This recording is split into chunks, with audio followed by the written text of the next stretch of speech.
Amém, irmãos? Aleluia. Marcos capítulo 1, então, vamos lá. Depois eu vou passar o vídeo dos outros avisos ali. Todos juntos aí? Vamos acompanhar. O que é importante? Você já ouviu falar, né? Que o começo é muito importante. Você vai ler a palavra de Deus, um livro, o evangelho, uma carta. O começo, ele é extremamente importante. Por quê? Porque ele já determina aquilo que vai falar no livro inteiro. Então, o primeiro versículo do capítulo 1 de Marcos, ele já determina aqui como que vai ser, qual que é a intenção de Marcos. Marcos, ele é conhecido, né, por ser um jovem, né? A Bíblia depois vai dizer mais para frente, que quando Jesus está sendo preso, ele é um jovem que foge enrolado no lençol. É João Marcos, né, o nome dele, aquele que não quis ir com a missão com Paulo e Barnabé. Ele escreveu. Muitos estudiosos dizem que ele escreveu aquilo que Pedro falou. Então, o evangelho é baseado na ótica de Pedro, mas Marcos então escreve. E ele então escreve no capítulo 1, versículo 1, diz assim: este é o princípio das boas novas, a respeito de Jesus Cristo, o Filho de Deus. Irmãos, esse versículo aqui já seria suficiente para nós compartilharmos a noite toda. Porque quando ele entra com a palavra boas novas, eu e você precisamos de entender o que ele está querendo dizer com boas novas. E depois ele fala de João Batista, né? Vamos ler alguns versículos. Então, 2, iniciou-se como o profeta Isaías escreveu: envia o meu mensageiro adiante de ti, e ele preparará o teu caminho. Ele é uma voz que clama no deserto: prepare o caminho para a vinda do Senhor, abram a estrada para ele. Esse mensageiro era João Batista. Ele apareceu no deserto, pregando o batismo como sinal de arrependimento para o perdão dos pecados. Gente de toda a Judeia, incluindo os moradores de Jerusalém, saía para ver e ouvir João. Quando confessavam seus pecados, ele os batizava no rio Jordão. João vestia roupas tecidas com pelos de camelo, usava um cinto de couro e alimentava-se dos gafanhotos e mel silvestre. João anunciava: depois de mim virá alguém mais poderoso que eu, alguém tão superior que não sou digno de me abaixar e desamarrar as correias de suas sandálias. Eu os batizo com água, mas ele os batizará com o Espírito Santo. Aleluia. Então João Batista é essa figura respeitadíssima entre os judeus.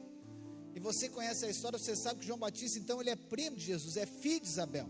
Então o milagre também é o nascimento de João Batista. Isabel, então, avançada em dias, não podia engravidar, era estéril e avançada em dias. Então o anjo vem e declara e profetiza que João Batista viria. E aí João Batista, ele nasce exatamente 6 meses antes de Jesus. Ele é o precursor, ele vem para anunciar que virá outro depois dele. Então o ministério, o serviço de João Batista era esse, era anunciar que viria outro depois. Só que João Batista era muito reconhecido como um mestre, alguém então que as multidões procuravam ele. Porque João Batista, ele era judeu, então ele está lá no deserto, a pregação dele é no deserto, a igreja dele é no deserto, irmãos. É mais ou menos que nem nós, se tivesse a nossa igreja fosse lá no meio das dunas lá no meio das dunas, e as pessoas iam então de Jerusalém, da Judeia, lá atrás de João Batista, para ouvir João Batista. E a pregação de João Batista, irmãos, ela era duríssima. Se você ler, você vai ver, a pregação de João Batista era uma só. Ele dizia: arrependei-vos. Às vezes ele falava um pouquinho mais: arrependei-vos, raça de víboras. Arrependei-vos dos seus pecados. Por quê? Porque ele está vindo.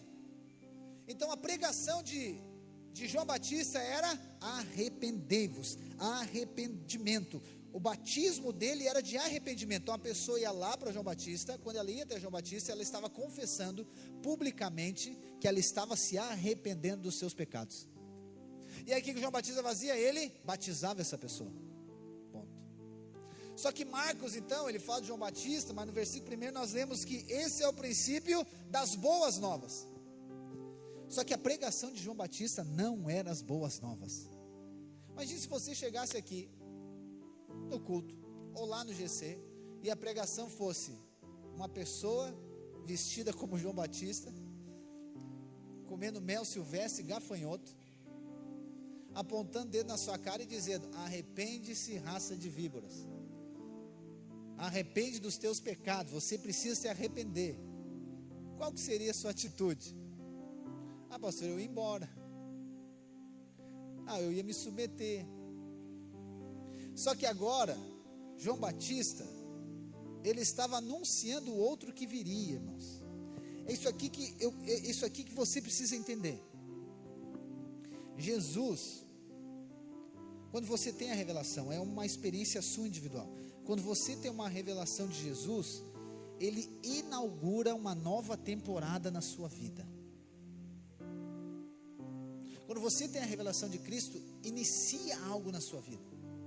Começou algo novo na sua vida.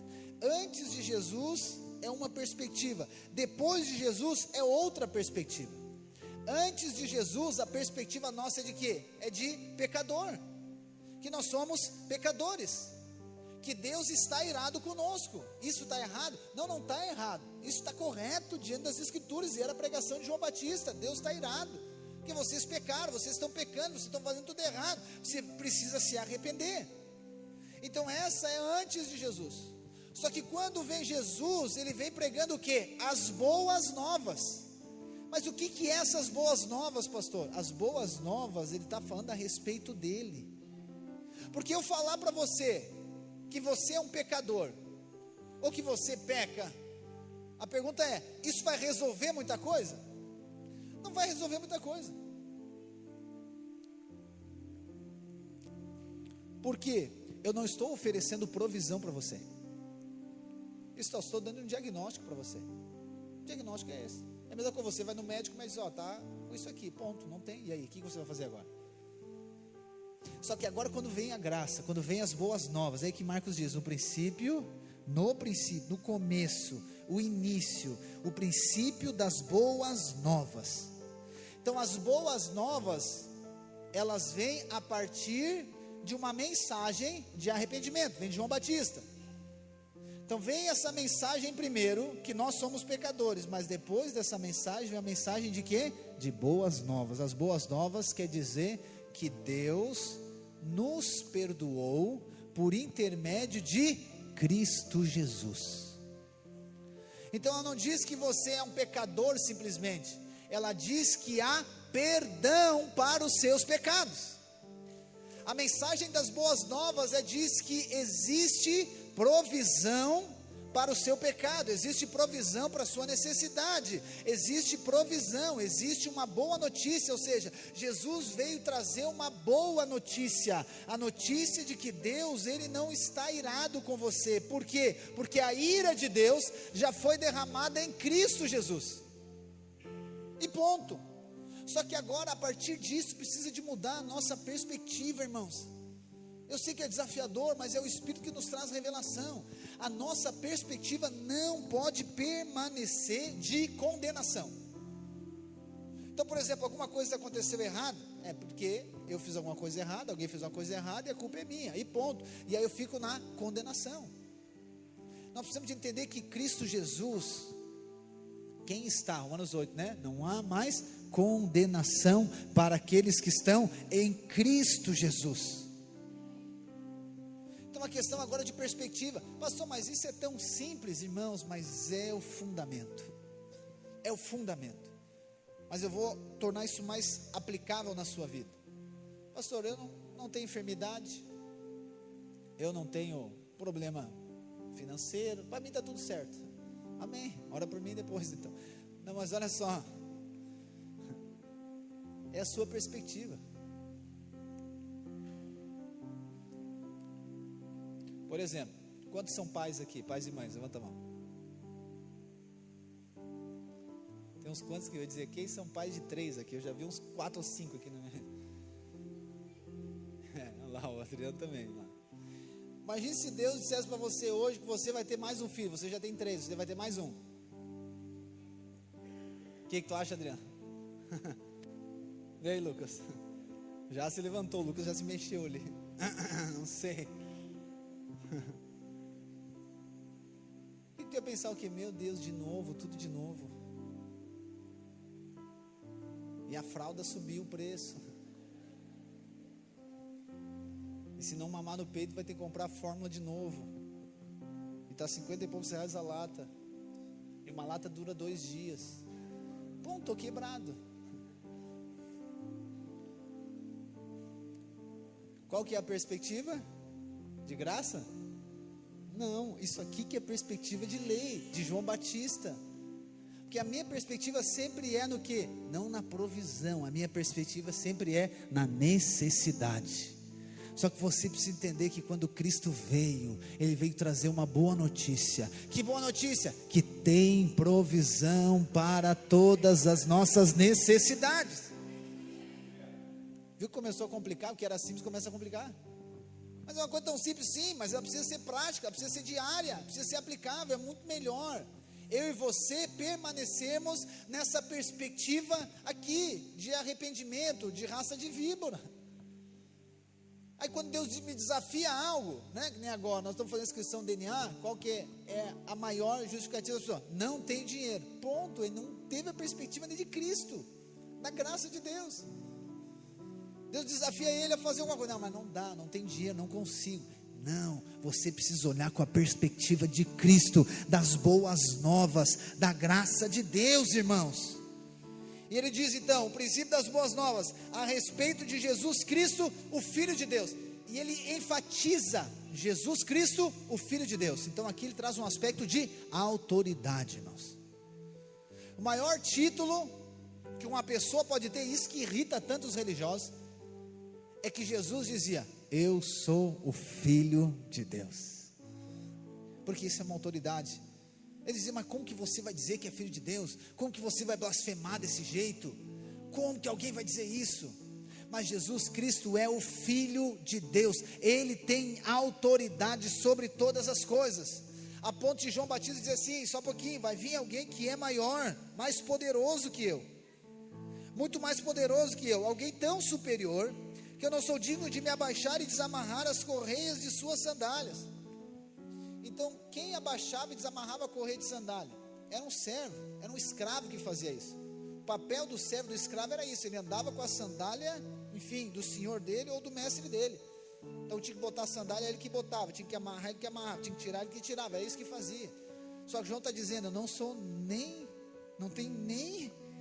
não sou digno de ser servo, de ser escravo dele, de tão superior que ele é a mim.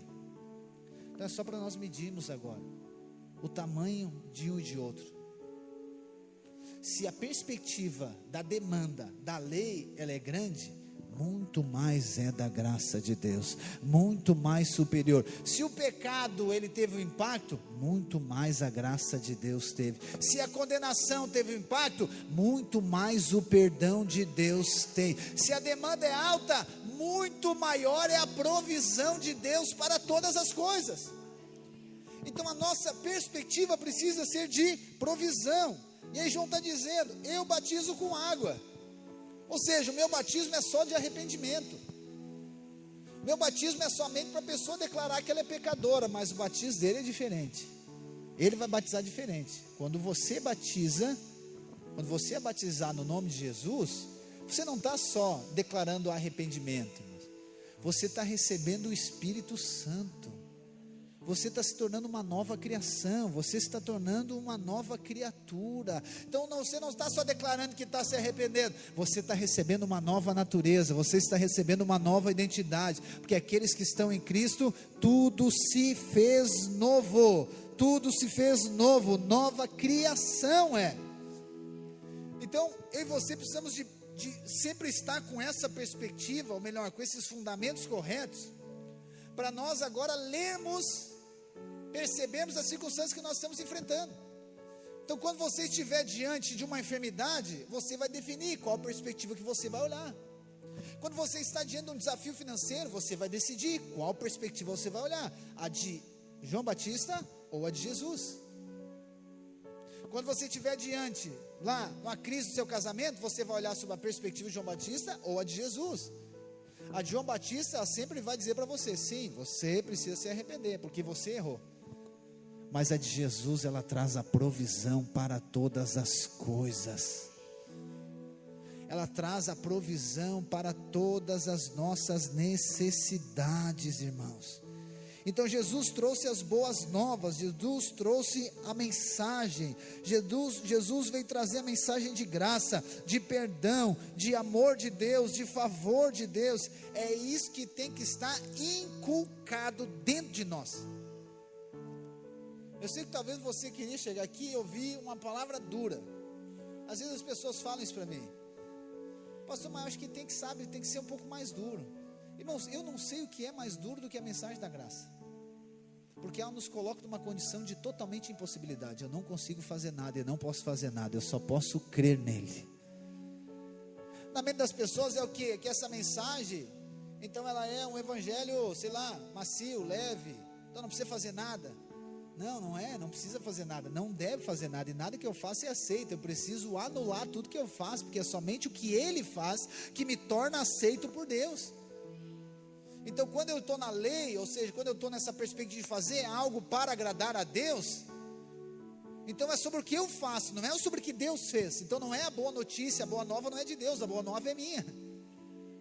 Então é eu que vou chegar com a boa nova diante de Jesus. Jesus, hoje eu obedeci, tem uma boa notícia para o Senhor. Hoje eu obedeci, hoje eu fiz tudo certo, então eu vim aqui receber a minha bênção. Então inverteu o fato, não é Jesus que veio trazer a boa nova, é eu que levo a boa nova para ele. Mas o texto está dizendo que é ele que trouxe as boas novas, ele que trouxe a boa notícia, dizendo: tem provisão para todas as nossas necessidades, tem provisão para todas as coisas. Mas eu sou pecador, tem provisão para o pecador. Mas eu fiz errado, tem provisão para quem fez errado, porque onde abundou o pecado, superabundou a graça de Deus. Pastor, e por que isso é tão importante? Isso é importante, irmãos, porque isso aqui vai definir, esse fundamento de fé vai definir a maneira de nós acessarmos o que Deus tem para nós. Porque se eu tenho a perspectiva de condenação, a perspectiva de acusação, a perspectiva daquilo que eu fiz de errado, como que eu vou chegar diante de Deus para receber algo dele? Eu não vou chegar com fé, eu não vou chegar com ousadia. Eu vou chegar como? Eu vou chegar todo condenado e acusado, chegar todo espiado, desconfiado. Não sei se Deus vai abençoar. Eu vou tentar, né? O não eu já tenho, eu vou tentar o sim. Então eu vou tentar chegar diante de Deus de alguma maneira, contar uma história para ele. Oh irmãos, mas a perspectiva da graça, ela diz que se nós temos alguma necessidade, nós podemos entrar com ousadia diante do trono da graça, para receber provisão no momento oportuno para todas as coisas que nós necessitamos. Então por isso que eu preciso de estar fundamentado na graça de Deus, ouvir as boas novas de Cristo, entender isso. Quero ler com você agora a partir do versículo 21, vamos ler algumas curas que Jesus fez. Jesus e seus seguidores foram à cidade de Cafarnaum. Quando chegou o sábado, entrou na sinagoga e começou a ensinar. O povo ficou admirado com seu ensino, pois ele falava com verdadeira autoridade, diferente dos mestres da lei. De repente um homem ali na sinagoga, possuído de um espírito imundo, gritou: por que vem nos importunar, Jesus de Nazaré? Veio para nos destruir? Sei quem é você, o santo de Deus. Cale-se, repreendeu-se Jesus. Saia deste homem. Então o espírito impuro soltou um grito, sacudiu o homem violentamente e saiu dele. Todos os presentes ficaram admirados e começaram a discutir o que tinha acontecido. Que ensinamento novo é esse? Perguntavam. Como tem autoridade? Até os espíritos impuros obedecem às ordens dele. As notícias a respeito de Jesus se espalharam rapidamente por toda a região da Galileia. Então a primeira cura que Marcos fala, Jesus está onde? Na sinagoga, fazendo o quê? Ensinando, falando. Então existem algumas pessoas que creem, ou melhor, que não creem, mas a fé dela é para não crer. A fé dela é para não crer. Para não crer o quê? Para não crer que Deus opera milagres a partir da sua autoridade. Eu sei que tem coisas, irmãos, que talvez você passou, você enfrentou, que elas vão gerando, elas vão contaminando a sua fé. Eu não estou dizendo, e eu sempre reafirmo isso, e eu não sou contra e não é concorrente. Por exemplo, um médico, ele não é concorrente a Deus. Ele não é contra Deus. Então quer dizer que se Deus vai fazer, então eu não posso ir no médico. Não, uma coisa não é contra a outra. Não, se o médico for usado por Deus, a glória é de quem? É do médico ou é de Deus? De quem? Do médico? É de Deus. É uma questão de perspectiva. Então as pessoas colocam muito contra isso. Só que qual que é o problema? O problema é quando eu coloco o médico no lugar de Deus. Quando eu coloco o terapeuta no lugar de Deus. O errado não é recorrer ao médico, não recorrer ao terapeuta, é recorrer aos profissionais que seja em qualquer circunstância que você esteja enfrentando. O erro é você colocar ele como a sua esperança, como a sua expectativa. Esse é o erro. Aí você coloca ele como a autoridade máxima e deixa Deus de lado. Ou seja, Deus não conseguiu fazer, então eu vou no médico. Deus não conseguiu fazer, eu vou no terapeuta. Deus não conseguiu fazer, então eu vou lá no psicólogo, no psiquiatra, eu vou em algum profissional, vou fazer alguma coisa, porque Deus não pode fazer. Não coloque um contra o outro, não coloque isso. A nossa fé sempre deve estar estabelecida sobre aquilo que Deus fez em Cristo Jesus. E a palavra diz que Cristo Jesus levou sobre si todas as nossas enfermidades. E por conta das pisaduras de Cristo é que nós somos sarados, irmãos. E ponto. Então a nossa fé, ela deve estar totalmente firmada naquilo que Deus fez em Cristo Jesus. Só que por conta dessas circunstâncias, a fé ela vai saindo, ela vai trocando, ela vai indo para outro lugar. Então Jesus está onde? Jesus está aqui na sinagoga fazendo o quê? Ele está pregando, ele está ensinando. Ele era mestre, rabi, ele estava ensinando, estava pregando. E quando ele está pregando, irmãos, a palavra diz então que um espírito mau manifesta numa pessoa que está ali. Olha quão poderosa. Eu nunca vi, ou ao menos na Bíblia, se você vê, me diz, ou na história, qualquer coisa, que João Batista estava pregando e alguém se endemoniou. Que João Batista, ou Moisés, ou qualquer pessoa que está pregando a lei, daqui a pouco um espírito imundo manifesta. Eu nunca vi isso aí. Mas quando a graça de Deus está sendo compartilhada, aí o espírito manifestou. Por quê? Porque a graça de Deus, ela confronta.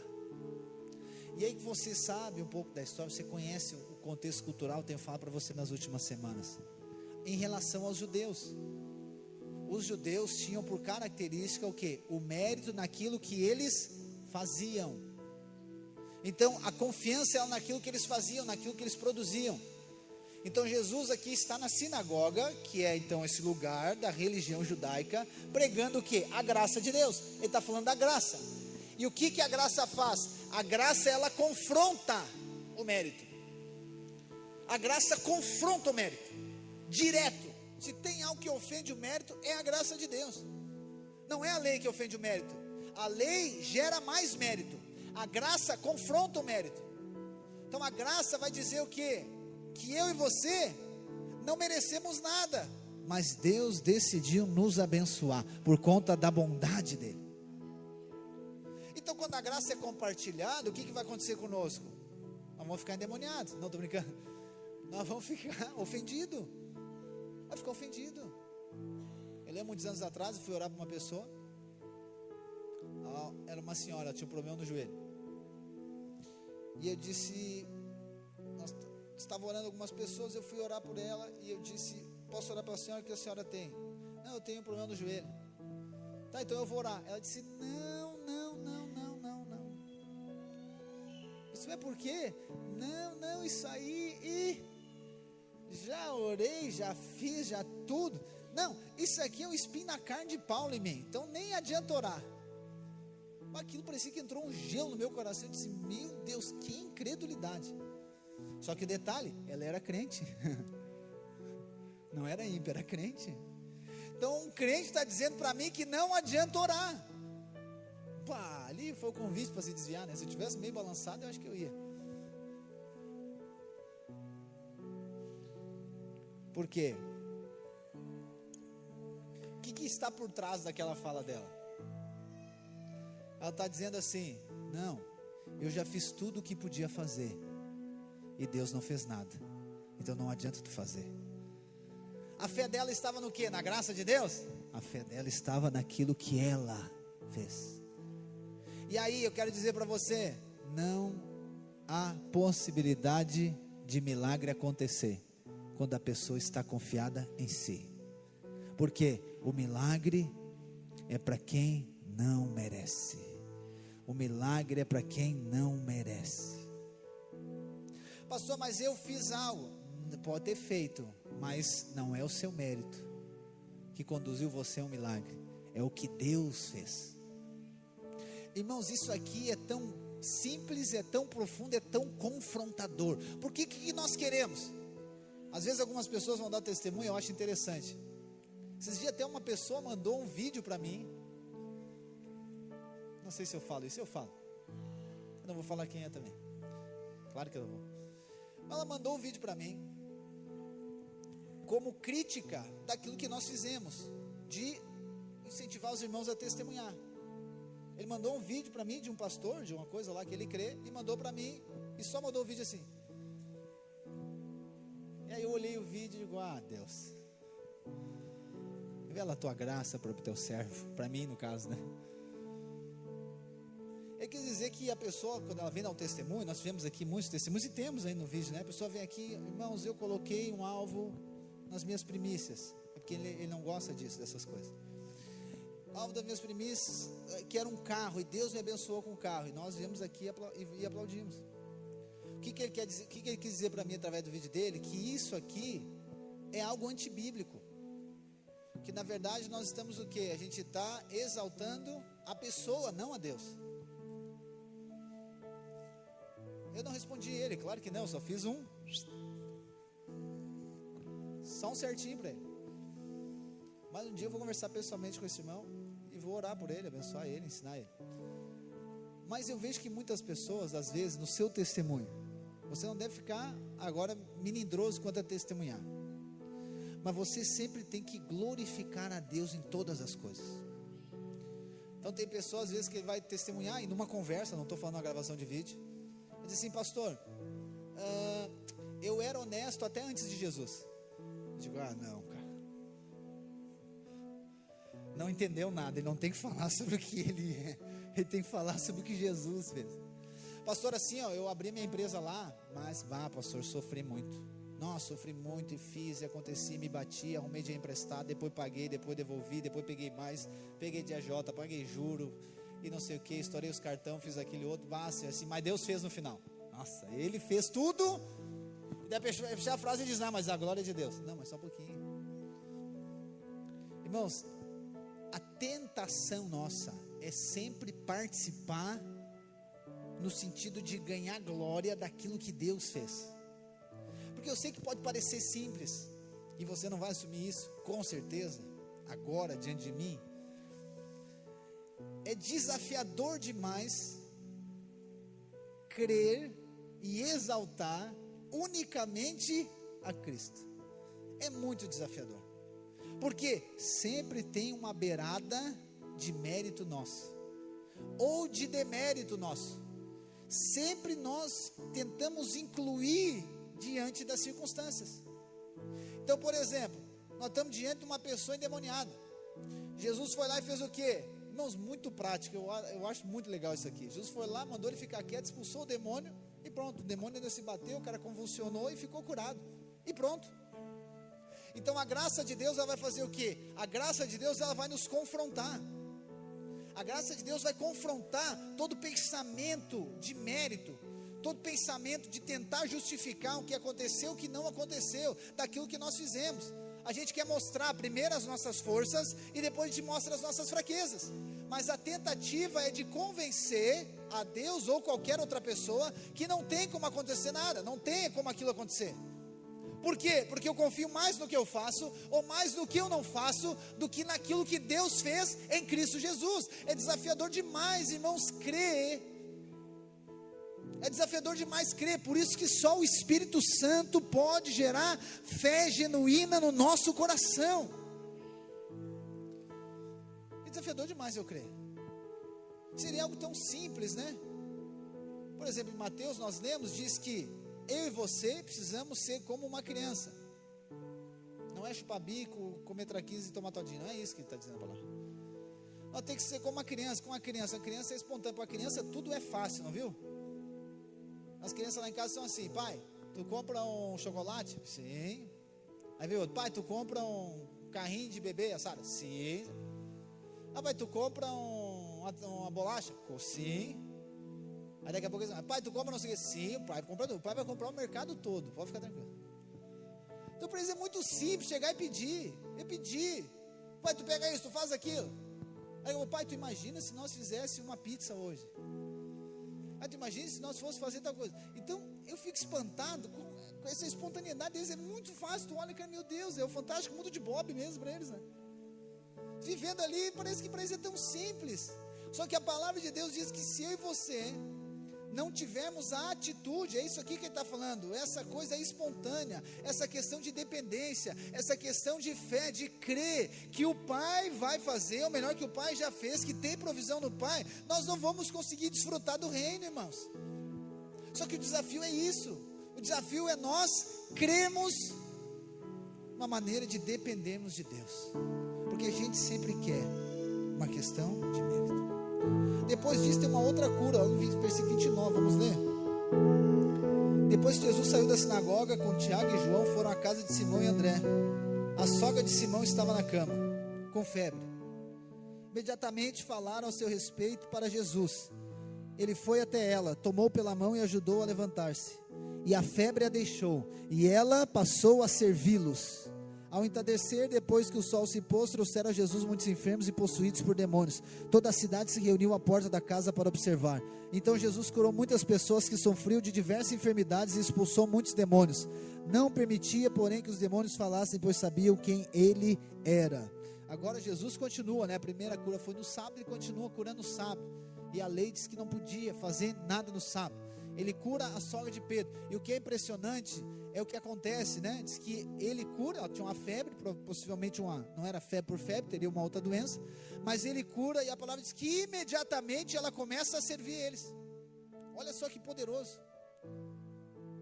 E a casa, né, de Pedro, a casa da sogra de Pedro, de André aqui, ela se torna uma espécie de um quartel-general em Cafarnaum também para Jesus.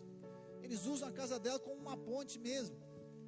Então, não é uma cura pela cura, existe um propósito também, existe algo que Deus vai fazer através disso, para que se gere um testemunho, e outras pessoas depois vêm para serem curadas. Mas eu quero chegar mesmo aqui no versículo 40, que é a cura do leproso. Um leproso veio e ajoelhou-se diante de Jesus, implorando para ser curado. Se o Senhor quiser, pode me curar e me deixar limpo. Cheio de compaixão, Jesus estendeu a mão e tocou nele. Eu quero. Respondeu, seja curado e fique limpo. No mesmo instante, a lepra desapareceu e o homem foi curado. Então Jesus se despediu dele com uma forte advertência. Não conte isso a ninguém. Vá e apresente-se ao sacerdote para que ele o examine. Leve a oferta que a lei de Moisés exige pela sua purificação. Isso servirá como testemunho. O homem, porém, saiu e começou a contar a todos o que havia acontecido. Por isso, em pouco tempo, grandes multidões cercaram Jesus, e ele já não conseguia entrar publicamente em cidade alguma, embora se mantivesse em lugares isolados. Gente de toda parte vinha até ele. Irmãos, aqui o leproso mostra mais uma vez essa graça de Deus, esse poder de Deus, essa autoridade sobre todas as coisas. Então muitas pessoas, elas começaram a ser curadas. Por quê? Porque, e aí que eu quero que você entenda, você precisa vincular isso aqui à mensagem da graça. A mensagem da graça, ok? Jesus então, ele tem poder, ele tem autoridade, mas agora existe uma mensagem, e essa mensagem, ela é a maneira desse poder ser liberado, a mensagem da graça, a mensagem das boas novas, a mensagem do favor de Deus. Então aqui, por exemplo, a sogra de Pedro é curada, é no sábado, e eu sei que para nós, né, é uma questão talvez tão difícil de nós não entendermos, a gente entende, mas não consegue associar muito bem, essa questão do sábado. É um dia muito sagrado para os judeus, irmãos. Eles não faziam nada, não podiam nem carregar sacola. Por quê? Porque era pecado. E quando Jesus vem e cura no sábado, ele transpõe, ou seja, ele ultrapassa a lei. Só um pouquinho, isso aqui está fora da lei, isso aqui não pode fazer, está errado isso aqui. Só que Jesus, ele vem realmente e muda esse paradigma. Jesus vem e muda com essa história. Ele vai lá e cura a pessoa no sábado. E aí essa pessoa agora ela foi curada. Tu imagina se essa pessoa não tem um encontro com a graça de Deus, irmãos. Se essa pessoa então ela permanece na questão da lei do mérito, sei lá, ela vai pedir para Jesus, não, tira a cura porque é sábado, eu não posso ser curado. Mas entende, quando a pessoa tem a cura, eu quero mostrar para você que é uma expressão da graça de Deus. O milagre é uma expressão do favor de Deus. É como se fosse um ponto, é um êxtase da graça de Deus, da expressão da graça de Deus. Então por quê? Porque não há mérito nenhum, não há nada que a pessoa fez, porque se fosse mérito, essas pessoas aqui foram libertas e curadas no sábado.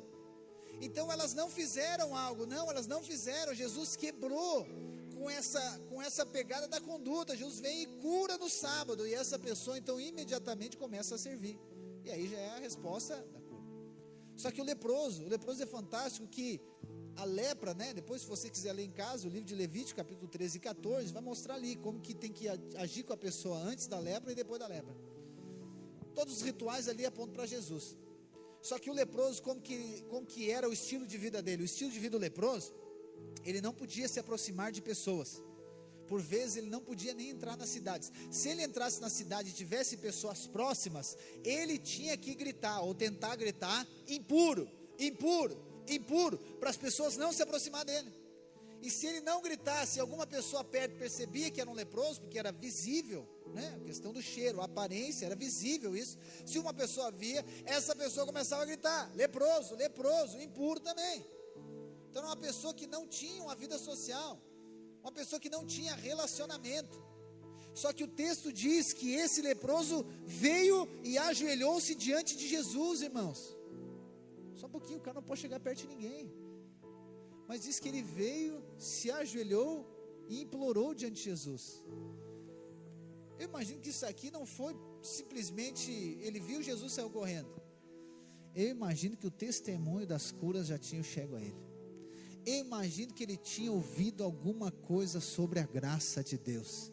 Eu imagino que quando ele ouviu sobre a graça, ele ouviu sobre os testemunhos de cura, algo começou a acontecer dentro dele. Eu vou encontrar ele, eu quero ser curado, algo vai acontecer em mim quando eu ver ele. Quando eu ver ele, eu não vou gritar impuro, quando eu ver ele eu não vou me afastar, pelo contrário, quando eu ver ele, eu vou chegar diante dele, porque eu fiquei sabendo que ele curou alguém no sábado, que é contra a lei, e eu sou leproso, eu sou impuro, e chegar perto de mim, encostar em mim é contra a lei.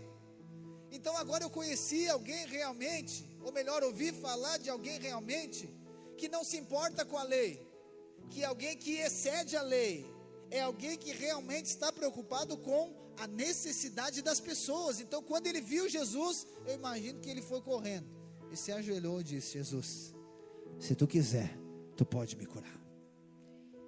Tu consegue perceber aqui a fé que foi gerada no coração dele? Eu sei que quando você está aqui, está no GC, ou está ouvindo, está fazendo plano de leitura, está ali, né, pastor, sabe, parece que nada. Oh, irmãos, algo do Espírito está sendo lançado para dentro de você. Quando você ouve, você está ouvindo da graça. Você está ouvindo, pastor, mas eu já ouvi. Continua ouvindo da graça, continua ouvindo do favor, com a perspectiva, Deus tem provisão, eu sei que Ele tem. Você ouve sobre a bondade de Deus, você ouve de novo que você é perdoado, você ouve que você é justificado, você ouve sobre o poder de Deus, você ouve sobre a autoridade de Deus, você ouve sobre aquilo que Ele fez, você começa a ouvir os testemunhos, algo começa a acontecer dentro de você, uma fé que é do Espírito, que começa a ser gerada dentro de você. Então é uma espécie de uma construção que Deus vai fazer dentro de nós, irmãos, para que aí chega o dia, chega a hora, como chegou esse leproso, chegou o dia dele ser curado. Aí você pode ver o desafio que é, a resistência que é, não só para nós ouvirmos a mensagem da graça, mas para que a gente absorva ela. Talvez você ouve a mensagem da graça uma vez por semana, 2 vezes, mas todo dia você está lá ouvindo a mensagem da condenação, da acusação. Todo dia Satanás está tentando oprimir você, mostrando a sua enfermidade para você, mostrando os seus defeitos para você, mostrando as suas limitações para você. E aí, se tem alguma coisa, se tem alguém ou algo que é perseguido, é igreja, já viu isso, né? A A igreja, às vezes fala, não, porque esse pastor é tudo interesseiro, porque essa igreja só quer dinheiro, que não sei o que, tal. Isso vai enchendo o quê? Vai enchendo o coração. Aí eu vou ter fé para ser curado? Não vai ter fé. Você precisa entender que tudo que Deus faz é para que fé de Deus seja gerada no seu coração, para que você receba o que Ele tem para você. E tudo que Satanás faz é para gerar incredulidade em você, para que você não receba aquilo que Deus tem para você. É incredulidade em cima de incredulidade. Você olha para você, olha para as pessoas, um dia uma coisa, outro dia outra coisa, um dia isso, um dia aquilo, e aí isso não gera fé. Pastor, mas eu sei que Deus é bom. Pois é, mas chegou o dia de você experimentar essa bondade de Deus na sua vida. Chega o dia que você tem que experimentar, você tem que se apropriar, você tem que receber, você tem que chegar como chegou esse leproso diante de Jesus e dizer: Senhor, se o Senhor quiser, o Senhor pode me curar hoje. Se o Senhor quiser, eu sei que o Senhor pode fazer hoje. Se o Senhor quiser, eu sei que pode fazer hoje na minha empresa, o Senhor pode fazer hoje no meu casamento, o Senhor pode tocar hoje nos meus filhos, o Senhor pode tocar hoje na minha família. Ô Senhor, se o Senhor quiser, eu sei que o Senhor pode fazer. Eu sei que o Senhor é bom, eu sei que o Senhor é gracioso, eu sei que o Senhor é generoso, eu sei que o Senhor abençoa quem não merece, eu sei que o Senhor tem poder, eu sei que o Senhor tem autoridade. Então, se o Senhor quiser, pode ser hoje, Senhor. Se o Senhor quiser, pode ser hoje. Se o Senhor tocar em mim, vai ser hoje, Senhor. Eu vou ser curado num toque, num dia, num momento, Senhor. Se o Senhor quiser, se o Senhor pode tocar em mim hoje e mudar a minha vida. Pastor, eu estou tentando mudar, eu tento ser uma pessoa diferente, eu tento ser desse jeito, eu tenho que ser paciencioso, eu tento não gritar. Aí quando eu vou gritar, eu tomo água, encho a boca d'água. Eu tento ser paciente, eu tento contar até 10, depois até 20, até 50, até 100, não consigo. Pastor, não consigo. Pastor, eu tento ficar motivado, eu começo segunda-feira motivado no meu trabalho, daqui a pouco, sabe, na terça-feira eu já estou desmotivado, já quero chutar tudo para cima, não quero mais. E aí eu já fico irado, fico nervoso, já xingo as crianças, já dou uma chinelada num, xingo o outro, quero tirar meu marido pela janela, e não sei o que, nada presta para mim, pastor.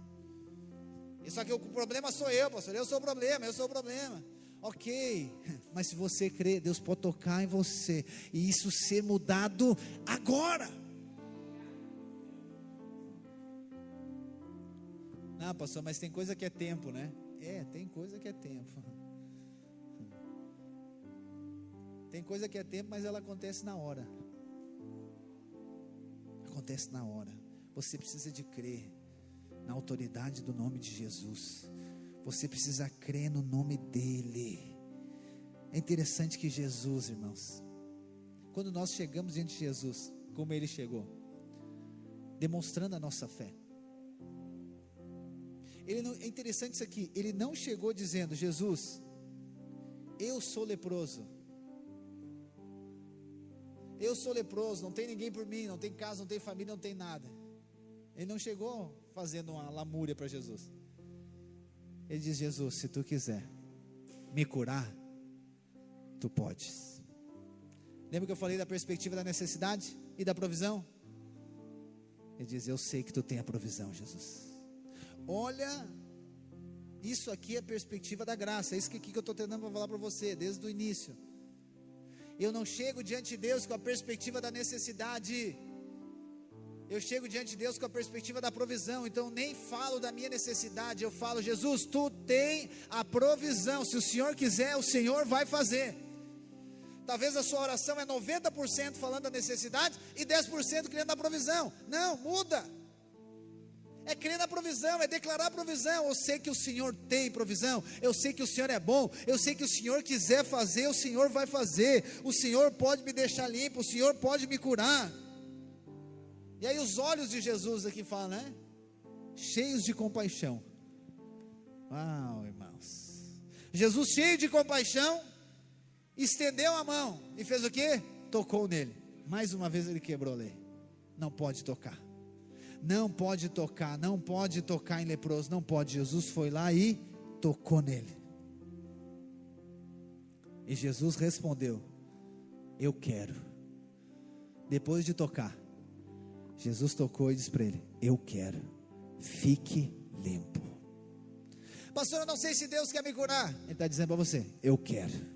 Pastor, eu não sei se Deus quer fazer algo na minha vida, na minha casa, no meu casamento, na minha empresa. Deus está dizendo: eu quero fazer, eu quero fazer. A maneira que nós chegamos diante de Cristo determina esse acesso à provisão que já está liberado. Ele foi curado imediatamente. A palavra diz que a lepra desapareceu, irmãos. Como? Desapareceu. O que é isso? Milagre. Pastor, eu tenho uma dor há 30 anos. Pode desaparecer hoje. Pastor, eu tenho algo que me incomoda há tanto tempo. Pode desaparecer hoje. Pastor, tem uma situação que eu estou tentando há 5 anos, 10 anos, não consigo. Pode ser resolvida hoje. Nós precisamos de crer. E aqui o final, para nós orarmos, Jesus, o texto diz, no final do versículo 45: por isso, em pouco tempo, grandes multidões cercavam Jesus, e ele já não conseguia entrar publicamente em cidade alguma, e embora se mantivesse em lugares isolados, gente de toda parte vinha ter com ele. Tá, mas só um pouquinho. Quem que não podia entrar em cidade? O leproso não podia entrar em cidade.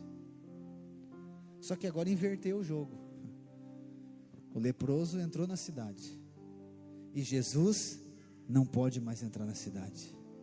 Essa é a mensagem do Evangelho. Nós estávamos na morte, e Ele é a vida. Ele entrou na morte, e nós recebemos vida. Nós entramos na cidade, e Ele saiu da cidade. Ele foi para a cruz no nosso lugar. Ele perdoou os nossos pecados. Ele se fez pobre para que nós pudéssemos ser enriquecidos de Deus. Ele tomou sobre si as nossas enfermidades para que nós fôssemos sarados. Deus o fez pecado e nos fez justiça de Deus no seu lugar. Essa é a boa nova. Esse é o Evangelho. Deus trocou de lugar conosco. Jesus foi no nosso lugar, recebeu a morte, e nós recebemos a vida. Ele se tornou enfermo para que você seja curado. Ele tomou o nosso lugar. Jesus não pôde mais entrar em cidade, mas o leproso entrou na cidade agora. Nós não tínhamos acesso a Deus, não podíamos entrar na presença de Deus. Jesus entrou na morte, e nós recebemos esse acesso, a vida eterna. Irmão, se você crê, quero dizer que Deus vai fazer milagres na sua vida. Pastor, mas essa mensagem de milagre, aqui eu finalizo, eu quero orar com você. Pastor, mas essa mensagem de milagre, assim, sabe, não dá muito resultado. Ou melhor, o resultado que ela dá é só pessoa atrás de milagre. Ok, até pode ser, mas é o que está escrito, é Evangelho. Se eu disser para você que Deus não faz milagre, eu estou mentindo. Ele faz milagre, e o incrível é que o milagre é para quem não merece, é para quem crê na bondade de Deus, é para quem crê no favor de Deus, é para quem crê que Deus se fez homem, e como homem Ele se entregou no nosso lugar. É aquele que crê no perdão dos pecados, é aquele que crê que pelas pisaduras dele nós somos sarados. Eu quero dizer para você, não importa a sua necessidade, não importa a circunstância que você está enfrentando, a autoridade do Filho de Deus, do Filho do homem, de Jesus Cristo, o Messias, pode resolver isso de maneira instantânea. Não importa quanto tempo você tem carregado pregado isso. Não importa qual tipo de distúrbio que você tem, não importa a enfermidade que você tem, não importa o problema, a circunstância, o desafio que você esteja enfrentando, há algo que Deus vai fazer na sua vida nessa noite. Há um milagre de Deus separado para você, há uma cura separada para você, há algo que Deus vai fazer na sua vida, na sua casa, há algo que Deus vai fazer em você. Deus vai tocar em você nessa noite, o Espírito de Deus vai vir sobre você, você será cheio de fé, cheio do Espírito, você vai experimentar da bondade de Deus, você vai experimentar da graça de Deus, você vai experimentar do favor de Deus, você vai experimentar dessa superabundante graça dEle. Pastor, mas eu fiz de tudo. Pois é, esqueça o que você fez. Pastor, eu já tentei. Esqueça as suas tentativas. Pastor, eu já me esforcei. Esqueça o seu esforço. Agora você vai chegar diante de Deus, dependendo unicamente dEle. Você vai dizer: Senhor, se o Senhor quiser, o Senhor pode fazer. Eu vim aqui para receber, Senhor. Eu vim aqui para receber, eu vim aqui para receber do Senhor, porque eu sei que o Senhor tem boas novas, eu sei que o Senhor tem algo bom ao meu respeito, eu sei que tem favor para mim, eu sei que tem bondade para mim, eu sei que tem provisão para as minhas necessidades. Eu não quero comprar, eu não quero conquistar, mas eu vim receber, porque Cristo Jesus já conquistou na cruz do Calvário. Fique de pé onde você está. Aleluia.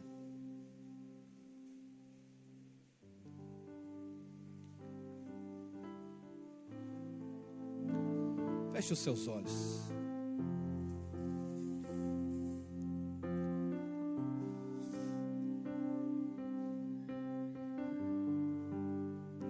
Aleluia, aleluia, Senhor.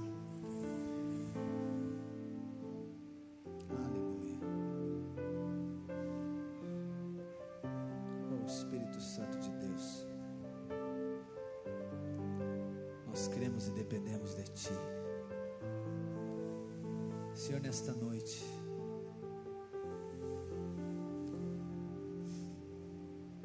nós declaramos que se o Senhor quiser,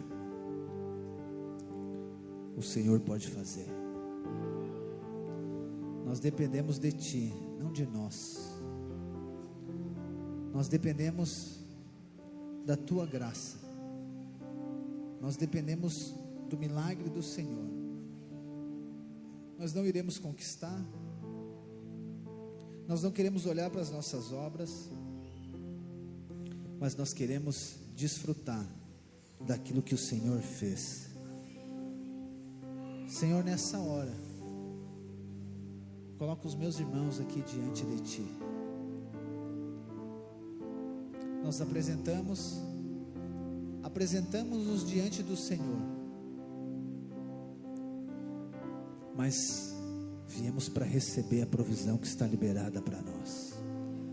Pai, nessa hora, em nome de Jesus, eu declaro provisão sobre cada um que aqui está. Eu declaro provisão sobre cada vida que aqui está, em nome de Jesus, em nome de Jesus. Senhor, eu declaro que aquele que está enfermo, ele seja curado. Senhor, que todas as necessidades sejam supridas agora, em nome de Jesus. Eu declaro o Teu poder, eu declaro a Tua autoridade, eu declaro o Teu favor, eu declaro a Tua graça, eu declaro o sobrenatural do Senhor. Espírito Santo de Deus, nessa hora, em nome de Jesus, nós declaramos agora a vida abundante que há no Senhor, o fluir do Senhor. Pai, eu declaro sobre os meus irmãos fé liberada do Senhor, para que eles se apropriem, ao Senhor, daquilo que já está pronto.